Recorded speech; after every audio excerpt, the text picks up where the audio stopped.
अस्सलाम वालेकुम class fourth year बच्चों, कैसे हो आप सब।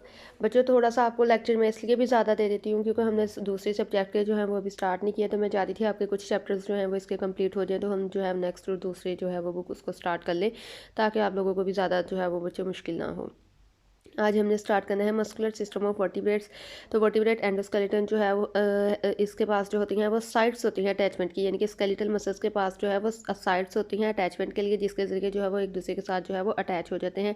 टेंडन्स जो है वो अटैच है स्केलेटल मसल्स की स्केलेटन के साथ। ये टफ होता है, फाइब्रस हैंड्स और कोर्स होते हैं इनके पास।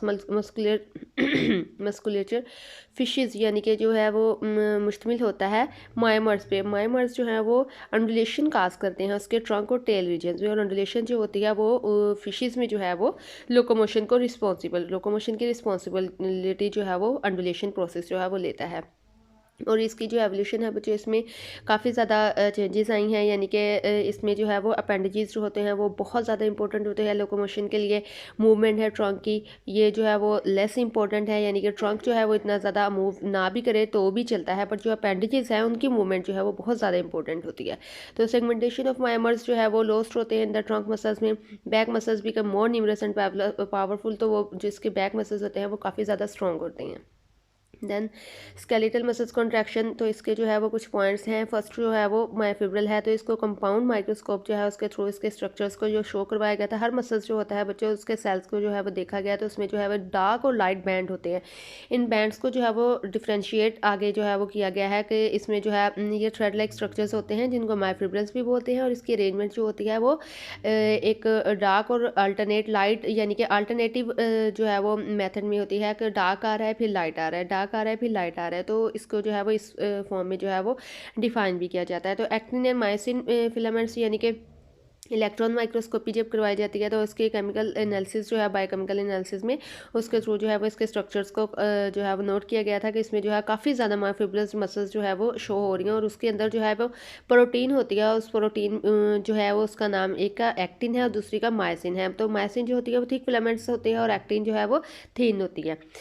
ये आपने इसका जो है वो डिफरेंस याद रखना है। और इसमें जो है वो टू बैंड्स होते हैं, I band and A band. I bands जो होता है वो जो है वो लाइटेस्ट रीजन ऑफ द मायोफिब्रल्स, इसके पास जो है वो एक्टिन मौजूद होती है, इसलिए इसको आई बैंड कहा जाता है। और जो ए बैंड है उसके पास मायोसिन और एक्टिन दोनों मौजूद होती हैं, और ये डार्केस्ट बैंड जो है कहलाता है। तो देन जो है वो सार्कोमियर, सार्कोमियर जो है वो फंक्शनल यूनिट होता है मायोफिब्रल का। सार्कोमियर जो है एक्सटेंड करता है एक लाइन से दूसरी लाइन तक, यानी कि जो दूसरी लाइन होती है उसको जी लाइन भी बोला जाता है। तो उसके जरिए जो है वो एक्टिन फिलामेंट्स अटैच हो जाते हैं जी लाइन से, और मायसिन फिलामेंट्स जो है वो इसके साथ अटैच नहीं होते। जी जो है वो अटैच होते हैं और मायसिन जो है वो उसके साथ अटैच नहीं होते। एक्टिन फिलामेंट्स जो है वो स्लाइड ओवर कर जाती है मायसिन फिलामेंट्स के ऊपर कंट्रैक्शन के दौरान, तो इसमें इसके थ्रू जो है वो सार्कोमियर एक दूसरे के साथ जो है वो उसकी जो है वो अप्रोच पॉसिबल जो है वो हो जाती है।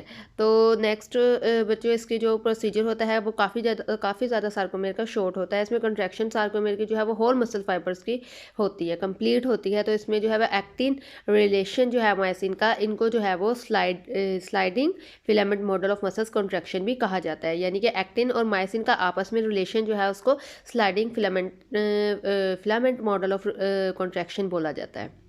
तो एक नेक्स्ट पॉइंट है फॉर्मेशन ऑफ क्रॉस ब्रिजेस। तो ratchet mechanism present between the two filaments, इनके दरमियान में जो है एक मैकेनिज्म प्रेजेंट होता है, उसके थ्रू जो है वो कंट्रैक्शन जो है वो प्रोड्यूस होती है। मायसिन जो है वो ग्लोबुलर प्रोजेक्शंस उस पर मुश्तमिल होती है, और प्रोजेक्शंस जो होती हैं वो एक स्पेसिफिक बाइंडिंग के साथ एक्टिन के साथ जो है वो अटैच हुई होती हैं, और इसके साथ मिलकर जो है वो क्रॉस ब्रिज बनाती हैं। तो वो एक फोर्स होती है बच्चों, उसके ऊपर वो जो है वो एक्सर्ट करती है, तो उसके थ्रू जो है वो एक्टिन फिलामेंट्स जो है वो कंट्रैक्ट हो जाते हैं, यानी कि सार्कोमियर के साथ। ठीक है बच्चों। तो नेक्स्ट जो है वो आपका आता है कंट्रोल ऑफ मसल्स कंट्रैक्शन के। इसको जो है वो कंट्रोल कौन करे, न्यूरोमस्कुलर जंक्शन और cleft is composed of following part. तो फर्स्ट जो है वो मोटर यूनिट है, यानी कि muscle fibres from the motor unit. Motor units जो है वो कंसिस्ट होते हैं मोटर नर्व फाइबर पे, और इसके अंदर जो है वो तमाम मसल्स जो है मसल फाइबर्स अटैच होते हैं, मौजूद होते हैं, जो कि इसको कम्युनिकेशन में हेल्प करते हैं। इसके अलावा जो मोटर है हमें पता है ये डेफिनेटली नर्व जो है उसको कंडक्ट करेगी, नर्व इम्पल्स को।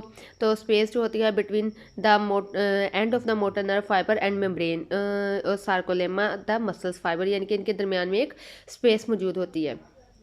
मोटर एंड और प्लेट जो है वो स्पेशलाइज्ड पोर्शन होता है सार्कोलिमा ऑफ मसल्स फाइबर का, और इसके जो है वो टर्मिनल्स पे जो है वो नर्व की कवरिंग हुई हुई होती है। अरेंजमेंट ऑफ द स्ट्रक्चर जो है इसको न्यूरोमस्कुलर जंक्शन और क्लेफ्ट भी बोला जाता है। ठीक है, देन आपका आता है, ठीक है बच्चों, तो नेक्स्ट पॉइंट जो है वो मैकेनिज्म, यानी कि इसका मैकेनिज्म कैसा होता है स्टिमुलेशन और कंट्रैक्शन का। तो इसमें नर्व इम्पल्स जो होती है वो पहुंचती है उसके नर्व एंड पर फाइबर की ब्रांचेस पे, तो वो वहाँ जाके वो एक स्टिमुलेशन काज करती है उसके साइनेप्टिक वेसिकल्स में, जहाँ पे नर्व जो है वो एंड हो रही है, और वहाँ से जो है वो एसाइटिलकोलाइन जो है वो रिलीज होता है। तो ये क्या करता है बच्चों, ये न्यूरोमस्कुलर जंक्शंस के थ्रू जो है वो डिफ्यूज़ हो जाता है, और उसमें जो है उसके नर्व एंडिंग पे सार्कोलिमा और मसल्स फाइबर्स जो है वो प्रेजेंट होते हैं, और इसके थ्रू ये रिसेप्टर्स जो होते हैं बच्चों, एसिटाइलकोलिन रिसेप्टर सार्कोलिमा के साथ बाइंड्स कर जाते हैं, और जब ये बाइंड करते हैं तो सार्कोलिमा जो है वो नॉर्मली पोलराइज्ड होता है, उसमें पॉजिटिव चार्ज जो है आउटसाइड एंड नेगेटिव चार्ज जो है वो इनसाइड मूव करना शुरू हो जाते हैं। तो जब उसके साथ ये मूवमेंट होती है तो फिर क्या होता है बच्चों, एसिटाइलकोलिन जो है वो रीडिस्ट्रीब्यूट हो जाता है, चार्जेस को जो है वो बोथ साइड्स पे रीडिस्ट्रीब्यूट कर देता है, और ये पोलैरिटी जो है वो थोड़ी सी ऑल्टर्ड फॉर्म में जो है वो चली जाती है। तो सार्कोलिमा जो है फिर वो कंडक्टिंग पाथ, यानी कि उसको जब डेफिनेटली चार्जेस आएंगे तो मूवमेंट का प्रोसेस जो है वो स्टार्ट हो जाता है, यानी कि ट्रांसफॉर्मेशन हो जाती है सिग्नल की या स्टिमुलेशन की, या कोई भी रिस्पॉन्ड हमने करना हो तो उसके बाद जो है वो स्टिमुलेशन काज हो जाती है।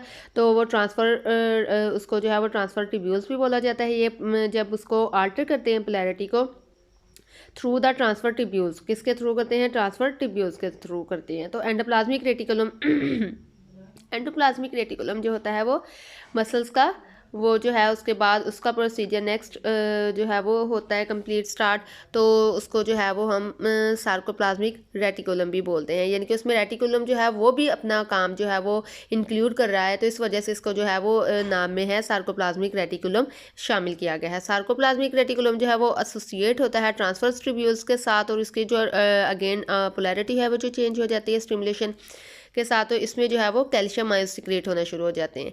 तो इसमें बच्चों फिर क्या होता है कि myosin binding sites on the actin molecule pure tropomyosin block this side, tropomyosin जो है वो इसकी साइड को ब्लॉक कर देती है, और regulatory protein called troponin on the tropomyosin, यानी कि वहाँ से एक जो है रेगुलेटरी प्रोटीन जो है वो रिलीज होती है जिसको ट्रोपोनिन बोलते हैं।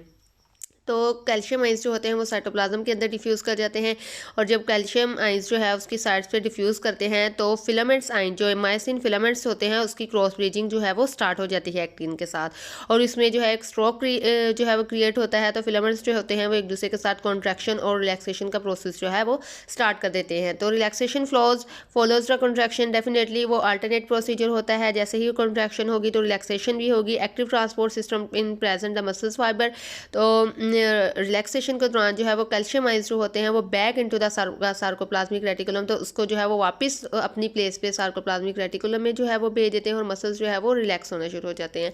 तो ये जो सिस्टम है बच्चों कंट्रोल करता है मसल्स की कंट्रैक्शन को बाय कैल्शियम आइंस, यानी कि सारा काम जो है बच्चों वो कैल्शियम आइंस का है। कैल्शियम आइंस जो है जब वो अंदर जाएंगे सेल्स के तो कंट्रैक्शन जो है वो क्रिएट होगी, यानी कि एनर्जी जो है वो लगेगी, और जब कैल्शियम आइंस जो होते हैं जब मसल्स जो है वो रिलैक्स हो रहे होते हैं तो कैल्शियम आइंस जो है वो वापस निकल के बाहर जो है वो अपने पुरानी जगह जहाँ से वो आए थे यानी कि सार्कोप्लाज्मिक रेटिकुलम में चले जाते हैं, और मसल्स जो है वो रिलैक्स होना शुरू हो जाते हैं। तो डेफिनेटली सारे का सारा प्रोसीजर जो है वो कंट्रैक्शन और रिलैक्सेशन में किसका काम जो है वो ज़्यादा शो हो रहा है, कौन अपना अहम किरदार को किसका जो है वो इंपॉर्टेंट रोल प्ले हो रहा है, तो वो कैल्शियम आइंस का ही हो रहा है। कैल्शियम आइंस अंदर जा रहे हैं तो कंट्रैक्शन हो रही है, कैल्शियम आइंस जो है वो वापस सार्कोप्लाज्मिक रेटिकुलम में आ रहे हैं तो रिलैक्सेशन हो रही है। थोड़ा सा कॉम्प्लिकेटेड है बच्चों, इसको थोड़ा सा आप लोगों ने गौर से पढ़ना है तो आपको समझ आ जाएगी। ठीक है बच्चों, अल्लाह हाफिज़।